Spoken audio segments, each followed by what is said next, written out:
उठा लिए सब पूरा पूरा हाथ उठा। अच्छा चाइल्ड से पहले को हाथ उठाओ एक बार पूरा पूरा हाथ उठा लिए और ताली बजाइए। अरे होली खेले रघुबीरा होली खेले रघुबीरा होली खेले रघुबीरा अरे होली खेले रघुबीरा होली खेले रघुबीरा अरे होली खेले रघुबीरा होली खेले रघुबीरा होली खेले रघुबीरा होली खेले रघुबीरा होली खेले रघुबीरा होली खेले रघुबीरा होली खेले रघुबीरा जय हो।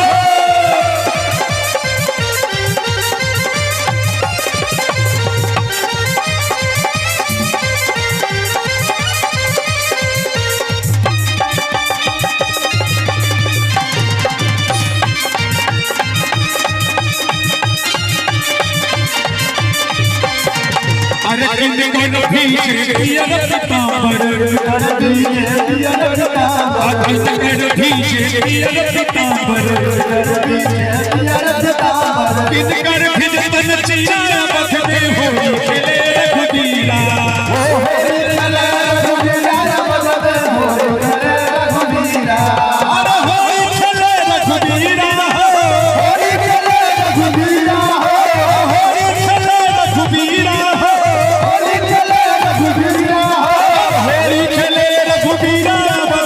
होली खेले रघुबीरा होली खेले रघुबीरा होली खेले रघुबीरा सारा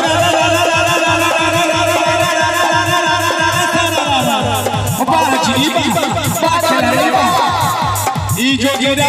को तो सुनने हैं आइए कथा में सुन लो। सारा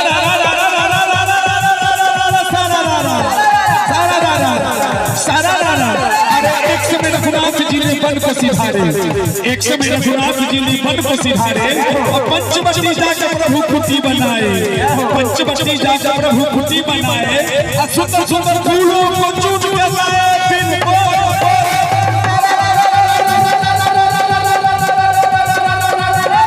अरे होली खेले रघुबीरा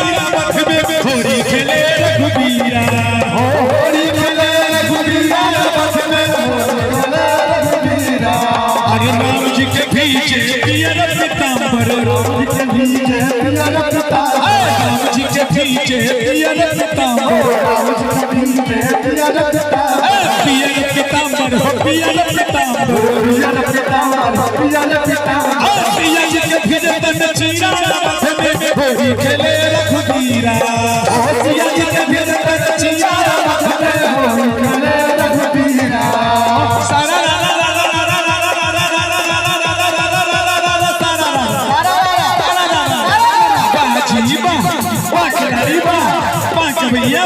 अरे ताही समय का गाई पंख पसारा ताही समय का गाई पंख पसारा सीता के चचो में चोचो मारा फिर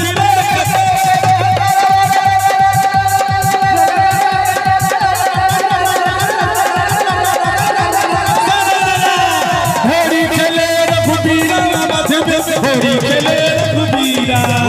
होली खेले रघुबीरा होली खेले रघुबीरा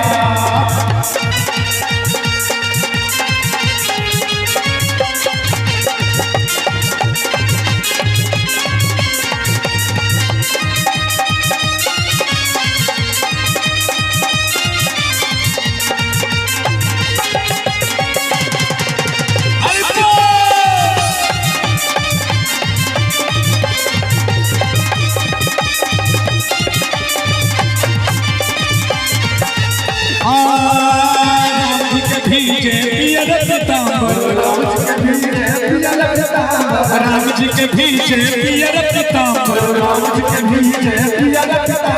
पिया जी के भीजे तन चीरा बख में होली खेले रघुबीरा होली खेले रघुबीरा सारा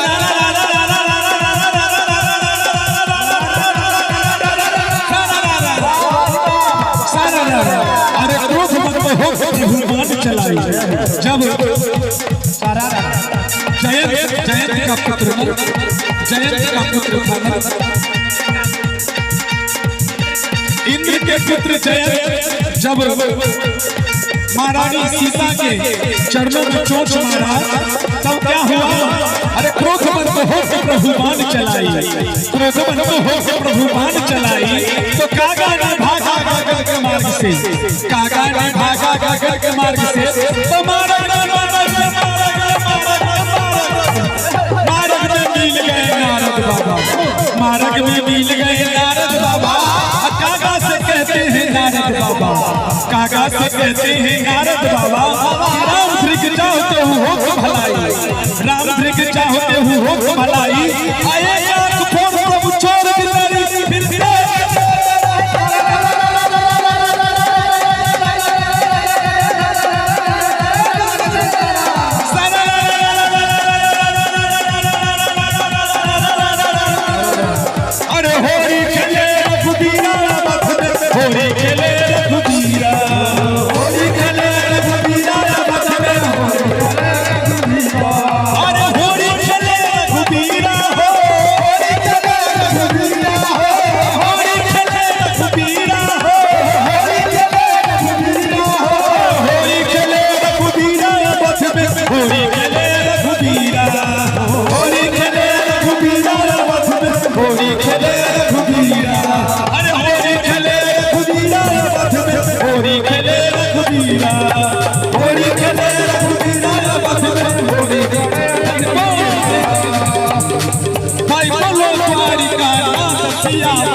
अलग ले लखन लाल की